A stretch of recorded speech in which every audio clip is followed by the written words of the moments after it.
Merdeka Belajar ke-23 adalah mengenai buku bacaan bermutu. Dan kami, ini adalah rekor untuk Kemendikbudristek, mendistribusikan 15 juta eksemplar buku bacaan. Dan bukan hanya mendistribusi bukunya, terima kasih. Bukan hanya mendistribusi bukunya, ya, tetapi juga didampingi dengan pelatihan dan pendampingan. Dan ini menyentuh lebih dari 20.000 PAUD dan SD di seluruh Indonesia. Ya, dampaknya sangat besar.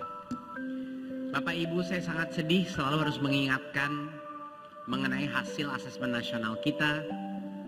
Seperti yang Mbak Widya tadi bilang, 1 dari 2 peserta didik kita sampai sekarang belum mencapai kompetensi minimum literasi. Yang Bapak Ibu lihat di sebelah kiri ini yang merah dan kuning, itu adalah jumlah siswa kita yang masih di bawah minimum kompetensi hasil AN 2021. Ini bukan berita baru, kita sudah mengetahui ini lama. Data-data dari PISA pun sudah menunjukkan ini kepada kita dan mengkonfirmasi lagi dengan hasil AN. Ini adalah satu permasalahan yang fundamental yang harus kita ubah. Dan kesenjangan ini sangat tinggi antara daerah. Ya, kita melihat di sini daerah-daerah sangat berbeda. Setiap provinsi, setiap kabupaten, bahkan dalam provinsi yang sama pun perbedaan antara kabupaten pun sangat besar. Kita melihat tingkat-tingkat literasi terendah kita itu tersebar di seluruh Indonesia. Di Pulau Jawa, banyak yang orang mengira Pulau Jawa udah tidak ada masalah literasi, itu salah total.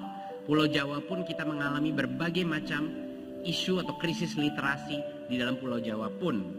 Tapi tentunya di pulau-pulau lain permasalahan itu lebih melebar lagi. Jadi ini bukan permasalahan yang rata, ya, tapi di tempat-tempat spesifik di Indonesia yang harus kita target. Merdeka Belajar episode ketiga ini melengkapi berbagai macam inisiatif-inisiatif lain yang berfokus kepada peningkatan literasi minimum ini. Seperti yang Bapak Ibu tahu, ujian nasional sudah tidak ada lagi, sekarang namanya asesmen nasional, dan yang diukur adalah numerasi dan literasi, ya, dari asesmen minimum kompetensi. Itu mungkin adalah langkah terpenting kita untuk memberikan sinyal kepada seluruh sistem pendidikan, seluruh kepala sekolah di seluruh Indonesia, bahwa literasi itu nomor 1. Literasi itu nomor 1. Kemampuan kita bukan hanya kemampuan membaca, kemampuan mengerti, kemampuan bernalar, itu yang terpenting. Kita sudah mengerahkan 90.000 mahasiswa Bapak Ibu ke lapangan, ke berbagai macam SD-SD di seluruh Indonesia, beberapa SMP juga, untuk yang tingkat literasinya paling rendah sekolah-sekolahnya, untuk membantu anak-anaknya meningkatkan tingkat literasinya. Kita sudah mengeluarkan program organisasi penggerak, di mana berbagai macam organisasi kita dukung untuk mendorong tingkat literasi di sekolah-sekolah binaan mereka. Dan tentunya kita sudah sekarang 140.000 sekolah di Indonesia sudah mulai mengimplementasi kurikulum Merdeka, di mana literasi itu menjadi pilar utama, bahwa kepentingan membaca dan praktek membaca menjadi core, menjadi kunci daripada kurikulum tersebut. Bapak Ibu, sudah banyak sekali riset yang telah membuktikan bahwa pelatihan terhadap literasi tanpa digabung dengan pemberian buku-buku itu nggak akan optimal, ya. Ini adalah riset yang dilakukan inovasi di tahun 2020, di mana kita melihat seberapa sih perubahan nilai literasi atau pertumbuhan nilai literasi kalau hanya melakukan pelatihan. Di kemampuan membaca anak, pelatihan itu menghasilkan lumayan 10% peningkatannya. Tetapi kalau kita gabung dengan buku-buku yang menarik untuk anak-anak, itu dampaknya menjadi 18% peningkatannya. Luar biasa masif. Jadi poin saya Bapak Ibu, nggak bisa satunya doang, nggak bisa pelatihan doang, tapi nggak dengan buku-buku yang bermutu. Dan juga nggak bisa buku-buku bermutu doang tanpa ada pelatihannya. Jadi ini dua hal tidak bisa dipisahkan. Buku itu punya peran yang sangat penting. Dan saya benar-benar merasa ini di rumah tangga saya sendiri. Bahwa untuk anak-anak saya, buku itu adalah suatu jendela. Kenapa jendela? Karena dia bisa melihat keluar ke dunia yang mungkin dia tidak tahu mengetahui. Dia belum pernah melihat negara baru, budaya baru, fantasi baru, jendela ke dunia yang sangat berbeda dari dirinya. Dan buat anak-anak itu sangat menarik. Dan yang kedua, kalau dia mulai berani, dia mulai percaya diri, dia akan menjadikan buku itu sebagai pintu, ya, pintu yang bisa digeser untuk dia melewati pintu tersebut, untuk dia keluar dari zona nyaman dia, keluar daripada konteksnya dia sendiri, masuk ke dalam dunia baru dan menaruh dirinya dia ke dalam dunia baru itu yang benar-benar melatih imajinasi dia. Dan buku-buku yang terhebat itu benar-benar bisa menjadi cermin untuk anak-anak itu bisa melihat dirinya sendiri, untuk refleksi mengenai apa yang terjadi dalam hidupnya dia, di dalam rumah tangganya dia, hubungan-hubungan dengan teman-temannya dia, hubungan dengan orang tua dia, dengan gurunya dia, dan lain-lain. Jadi ini suatu analogi terhadap buku yang menurut saya sangat powerful, ya, sangat kena, karena saya mengalami itu di rumah tangga saya dengan 3 putri saya juga. Dan pemilihan buku yang tidak tepat ini adalah membuat upaya penumbuhan minat baca itu sangat-sangat tidak efektif. Ini yang saya sudah lihat di mana-mana, Bapak Ibu. Saya sudah ke berbagai macam daerah, saya selalu minta tolong saya ditunjukkan perpustakaannya. Dan ini udah standar. Pertama, perpustakaan itu buku bertumpuk-tumpuk, nggak ada yang bisa kelihatan. Nggak bisa kelihatan buat gurunya aja nggak tahu isinya buku-bukunya apa, apalagi muridnya. Kedua, berdebu. Kenapa berdebu? Ya jelas berdebu, karena tidak pernah dikunjungi, tidak pernah dibuka buku-bukunya, apalagi dibacakan. Ketiga, pada saat saya akhirnya ambil itu buku berdebu dari perpustakaan itu, topik-topiknya, ini waktu itu saya sering datang ke SD misalnya, itu sama sekali tidak nyambung dengan minat anak. Apakah ini akan menyenangkan untuk anak apa tidak? Itu pertanyaan itu tidak pernah, jarang sekali dijawab. Kebanyakan orang dewasa itu selalu memberikan buku-buku, baik pemerintah, kementerian kami pun salah dalam hal ini, selalu memberikan buku-buku yang menurut kita penting untuk anak. Apakah kita mau menaruh moralitas kita kepada anak secara paksa, atau kita ingin anak ini belajar skill-skill yang penting untuk masa depannya dia, bla bla bla, tapi tidak pernah memikirkan pertanyaan yang terpenting. Ini asik gak sih buat anak? Ini menyenangkan gak sih buat anak ini? Dan itu adalah error kita selama ini. Dan inilah sebenarnya kunci daripada Merdeka Belajar itu adalah perubahan paradigma itu. Yuk kita cariin buku yang seru buat anak-anak. Jadi program ini pada tahun 2022 kita dengan kolaborasi dengan Badan Bahasa, Beskap, Ditjen PDM, dan Ditjen GTK, ini luar biasa. Ada berbagai macam dirjen berkolaborasi untuk ini. Di bawah pimpinannya Badan Bahasa di sini untuk meluncurkan program buku bacaan bermutu untuk kita. Tadi saya udah bilang 15 juta eksemplar. Ada 3 pilar dari program ini. 1, pemilihan bukunya, kurasi bukunya, dan penjenjangan dari buku tersebut. Kedua, distribusi cetak. Dan ketiga, pelatihan dan pendampingan. Ini tanpa 3 pilar ini nggak mungkin sukses. Sangat membutuhkan 3 pilar ini untuk program ini benar-benar jalan. Kita masuk ke pilar yang pertama, pemilihan dan perjenjangan. Seperti yang saya sudah jelaskan, kita memilih buku-buku yang seru untuk anak, yang punya kadar keasikan, kesenangan bagi anak, dengan visual yang luar biasa. Makanya kita mencari di dalam negeri, di luar negeri, semua jenis buku-buku yang akan menyenangkan untuk anak, ya. 716 judul buku, ya, dari pelatihan penulis ilustrator lokal, ada terjemahan bahasa daerah ke bahasa Indonesia, jadi cerita-cerita daerah yang diterjemahkan, dan juga cerita-cerita dari luar negeri yang kita terjemahkan ke bahasa Indonesia. Jadi kombinasi sehingga lebih lagi menarik buat anak-anak kita, ya. Sebelumnya itu seperti yang saya sudah jelaskan, ya banyaklah ada buku-buku yang nakut-nakutin anak karena kita ingin memaksa atau mencekoki moralitas kita kepada anak-anak kita. Ada buku-buku yang sama sekali nggak nyambung sama konteksnya anak itu, tapi mungkin kita merasa itu penting buat masa depannya dia. Dan ada buku-buku yang memang tulisannya dan ceritanya membosankan, udah jelas gitu. Ini bukan ditulis oleh orang profesional, yang punya daya imajinasi yang sangat tinggi. Sekarang kita merubah itu. Kita benar-benar mempunyai kriteria yang sangat penting. Kita tes buku-buku ini dengan anak-anak sebelumnya.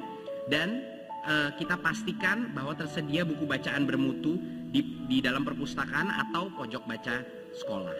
Ini adalah perubahan besarnya. Seperti kita lihat, semua buku-buku ini punya cover-cover yang menarik. Gak ada bukunya di sini yang dilipat-lipat.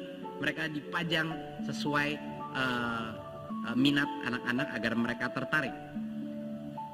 Ini buku bacaan yang telah dikurasi ini dijenjangkan. Ini poin yang sangat penting Bapak Ibu. Karena tanpa ini dijenjangkan, tidak mungkin guru bisa tahu secara mudah ini untuk anak yang mana, yang cocok untuk kelas berapa. Bahkan di satu kelas pun mungkin ada anak yang sudah jauh lebih cepat, ada anak yang jauh lebih lambat. Jadi guru itu bisa mengklasifikasi, mengkategorisasi anak-anak berdasarkan kemampuan membacanya. Dan ini bisa diakses juga secara publik, secara gratis melalui platform digital Kemendikbudristek, ya. Dan bukan cuma platform Kemendikbudristek, kita punya mitra-mitra platform-platform lain bisa juga secara gratis diakses melalui platform digital mitra kita. Seperti di sini ada Room to Read, ya kan, dan tautan Let's Read, ada berbagai macam buku. Jadi kita bermitra kolaborasi seperti biasa. Kemendikbudristek nggak bisa jalan sendiri, kita selalu bekerja sama dengan berbagai organisasi. Kita mencetak dan mendistribusi lebih dari 15 juta eksemplar dari 716 judul ini ke 5.000, hampir 6.000 PAUD di daerah 3T dan 14.500 SD di daerah 3T. Dan bukan cuma daerah 3T, kita tidak mau hanya menggunakan definisi sempit 3T. Kita menggunakan data AN untuk menemukan sekolah-sekolah mana yang tingkat literasi yang paling rendah. Itu menjadi prioritas kita juga, sama dengan daerah-daerah 3T. Ini luar biasa, Pak Amin udah cerita sama saya betapa sulitnya proses logistik mengirim buku-buku ini ke daerah-daerah. Itu aja kita luar biasa tantangannya untuk bisa sampai dengan selamat di sekolah-sekolah di tempat-tempat yang terpencil ini. Luar biasa, banyak sekali pembelajaran kita dari pengalaman ini. Dan ini kira-kira peta di mana distribusi, ya, semua buku-buku kita tersebar di hampir semua provinsi itu tersebar. Nah, pilar ketiga, salah satu yang terpenting, nggak bisa kita tinggalkan buku-buku itu di situ saja. Tentunya pelatihan dan pendampingan itu sangat penting. Sebelumnya, kalau kita memberikan buku kepada sekolah, kita sering memberikan buku pada sekolah, tapi udah ditinggal aja, dah. Semua senang, birokrasi senang, Pemda senang, Pemda mendapat menerima, birokrasi senang karena sudah terkirim, tapi sudah. Ini dalam bahasanya Pak Presiden adalah send tapi belum deliver. Pak Presiden selalu menggunakan analogi itu untuk program-program yang ngirim aja, habis itu dilupakan. Nah, ini yang mau kita ubah, ya, berdasarkan visi Pak Presiden untuk kita harus memastikan benar-benar manfaatnya dirasakan. Sekarang kita melakukan berbagai macam pelatihan untuk pengelolaan daripada buku ini. Kepala sekolah, guru, pustakawan, kalau ada pustakawannya, ya, nggak semua sekolah punya pustakawan, ya, itu semuanya dilatih untuk bisa mengelola buku bacaan. Nomor satu, cara majang bukunya gimana? Itu satu yang luar biasa pentingnya, sehingga anak-anak ini bisa benar-benar melihat sampul-sampul yang menarik seperti ini. Kedua, gimana cara merawatnya? Karena kalau nggak dirawat, bakal hancur dalam waktu yang sangat dekat. Dan tiga, bagaimana cara menyimpan dan merotasi. Seperti di toko-toko buku, harus selalu ada rotasi untuk selalu refresh. Dan pelatihan yang berikutnya adalah sebelumnya, kalau buku itu seperti kita, Bapak Ibu yang di sini yang punya anak yang sudah menjadi orang tua, pasti mengetahui bahwa tidak mungkin kita bisa punya ekspektasi anak kita akan tiba-tiba saja senang buku. Kalau bisa, alhamdulillah, itu adalah suatu karunia. Tapi untuk anak-anak kita tertarik kepada buku, semua orang tua pasti mengenal ini yang pernah membacakan buku pada anaknya. Kita harus bacain dulu ke anak sebelum anak itu mulai baca sendiri. Ini adalah prinsip dasar daripada literasi. Anak itu harus dibacakan dulu sebelum dia membaca. Sekarang kita memulai ini praktek untuk membaca nyaring, read aloud, di mana kita mengajar guru-guru cara untuk membaca buku-buku cerita ini dengan cara yang sangat menarik, dengan intonasi yang menarik, ya.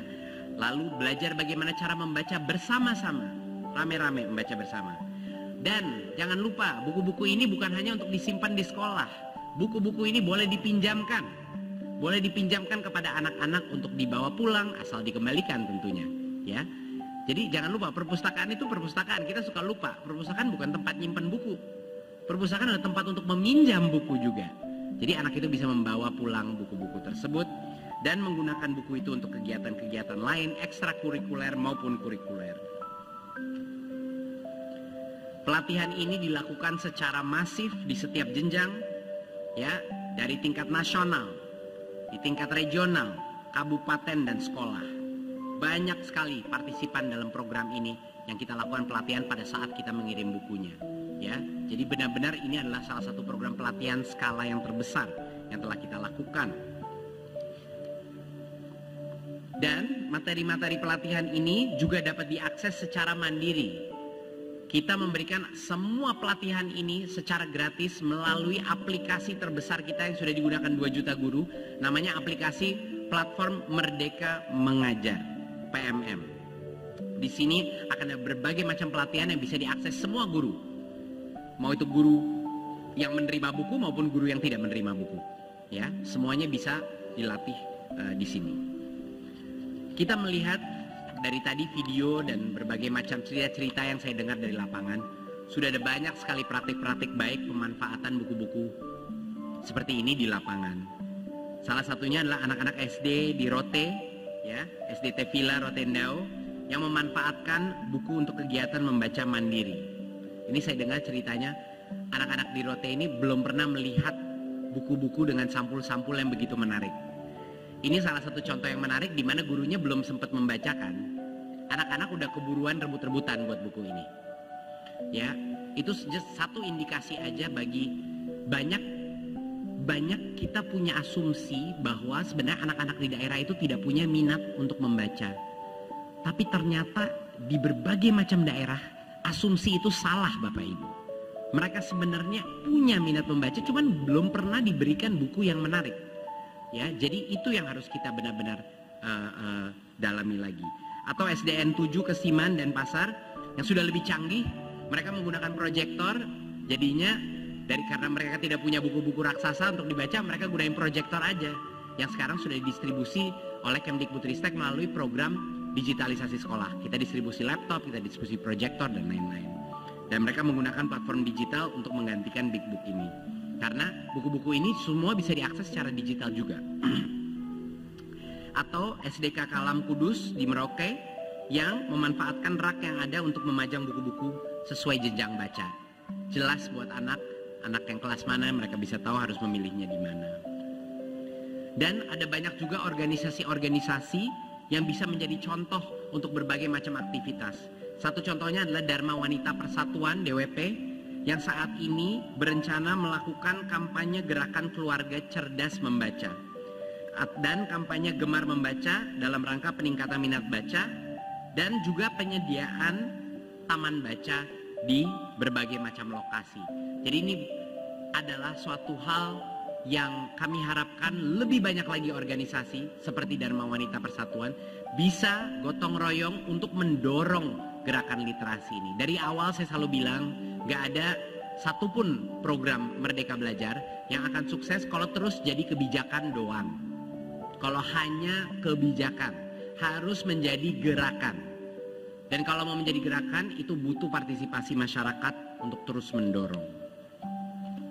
Nah, sekarang apa saja peran-peran yang bisa dilakukan bagi pihak-pihak yang menerima buku-buku ini? Untuk Pemda, kami meminta untuk tolong fasilitasilah sekolah dalam memanfaatkan buku bacaan.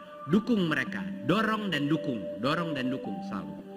Untuk sekolah-sekolah, praktikkan materi dari pelatihan. Jangan cuma dibaca apa ditonton videonya di PMM saja oleh guru-gurunya. Langsung uji praktek di lapangan, lakukan di ruang kelas. Bacakan itu buku-buku kepada anak-anak dan lihatlah reaksi mereka.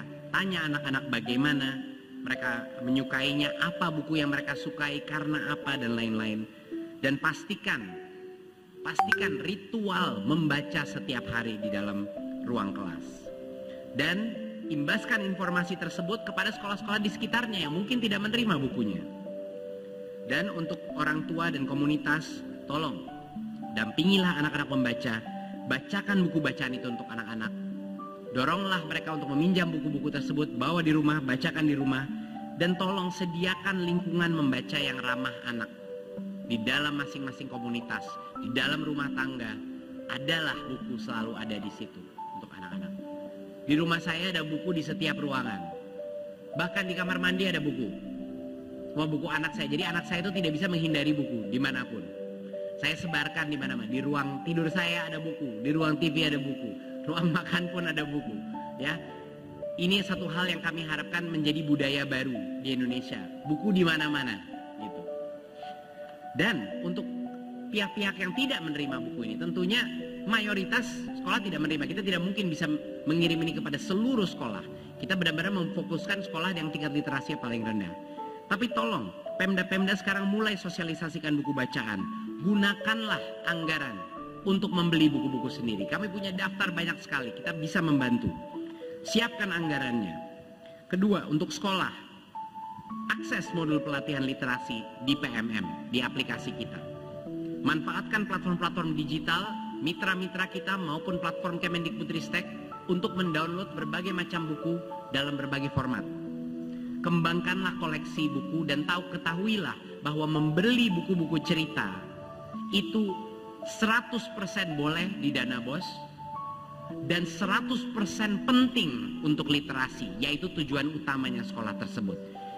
Saya tahu banyak sekali sekolah-sekolah sangat ragu. Ini kalau bukan buku kurikulum saya boleh nggak membeli ini? Jawabannya sekarang bagi yang masih ragu-ragu, Mas Menteri bilang 100% halal dan boleh membelikan buku-buku cerita. Ya, biar nggak ragu lagi. Walaupun itu bukan buku kurikulum, bukan buku paket. Ini sama pentingnya sama buku kurikulum. Sama pentingnya. Oke. Dan mulailah pembiasaan membaca tiap hari. Dan untuk orang tua sekali lagi, walaupun mungkin anaknya tidak menerima buku-buku ini di sekolahnya, dampingilah anak untuk membaca tiap hari. Dan terus menambah koleksi bacaan bermutu di dalam rumah tangga.